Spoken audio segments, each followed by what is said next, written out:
हजुरहरू सबैजनालाई मेरो च्यानलमा स्वागत छ। म तुलसी नेवार। म छु अहिले तमिलनाडुको रामेश्वरम ज्योतिर्लिङमा। पहिला हामी अग्निदीप भन्ने सागरमा नुहाएर भिजेकै कपडामा फेरि आएको छौँ हामी रामेश्वरम ज्योतिर्लिङको 22 धारा कुण्डमा नुहाउनु। यो 22 धाराको कुण्डको मतलब 22 बेलेग बेलेग छ। त यहाँ सबै तीर्थको जल भेटिन्छ।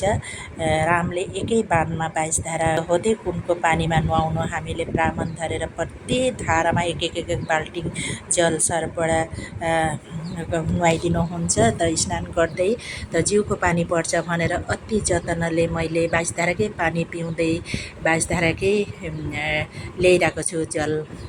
22 धाराको कुण्ड सबैभन्दा ठुलो कुण्ड।